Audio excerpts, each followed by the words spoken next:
Hello, আমরা এখন দেখব যে স্মার্ট কমে কিভাবে মেসেজ শিডিউল করে রাখা যায়।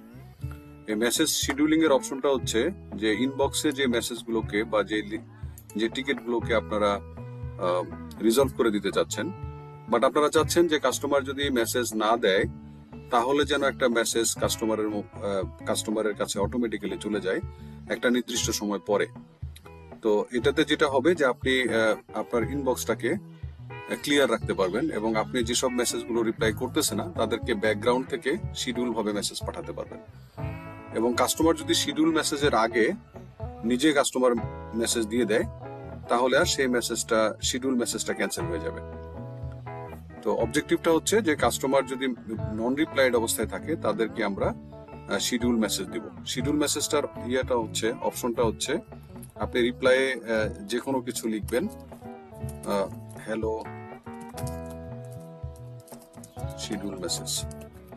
তো এটা যদি আমি এখানে যাই, এখানে একটা দেখতে পাবো আমি শিডিউল মেসেজ নামে একটা অপশন আসছে, যেখানে ক্লিক করলে আমি এখানে যে টেক্সটটা লিখেছি সেটা অলরেডি এখানে চলে আসবে এবং আমি ইচ্ছে করলে এখানে আরো নতুন কিছু অ্যাড করতে পারি। এবং এই মেসেজটা কখন যাবে আমি হয়তো দিলাম যে আজকে 3:45 এটা যাবে, এবং আমি যদি চাই তাহলে আরো মেসেজ অ্যাড করতে পারবো যে শিডিউল মেসেজ 2, এবং এটা কখন যাবে, এটা 16 তারিখেই হয়তো 4:40 যাবে বা 6টায় যাবে এখন, বা 5টায় যাবে, 5:10 যাবে।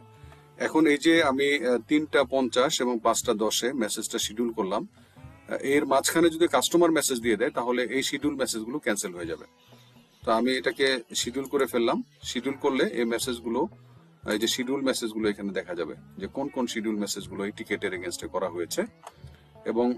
এবং এইখানেও আমাদের মেন মেনুতে গিয়ে টোটাল শিডিউল মেসেজটা, কোন টিকেটে কয়টা শিডিউল মেসেজ আছে এবং কোনটা কোনটা ক্যান্সেল হয়েছে মানে এই শিডিউল মেসেজটা যাওয়ার আগেই কাস্টমার রিপ্লাই করে ফেলছে এবং এই শিডিউল মেসেজটা সেন্ড হয়েছে এবং এই দুটো এখন পেন্ডিং আছে এবং এই দুটো টিকেট আইডি হচ্ছে এটা। তো এখন যেহেতু আমি এই শিডিউল মেসেজটা করে ফেলেছি তাহলে, এবং কাস্টমার রেসপন্স করতেছিল না, এখন আমি চাইলে এই টিকেটটাকে রিজলভ করে দিতে পারি। রিজলভ করলে ব্যাকগ্রাউন্ড থেকে ওই শিডিউল মেসেজগুলো চলে যাবে। জি, ধন্যবাদ।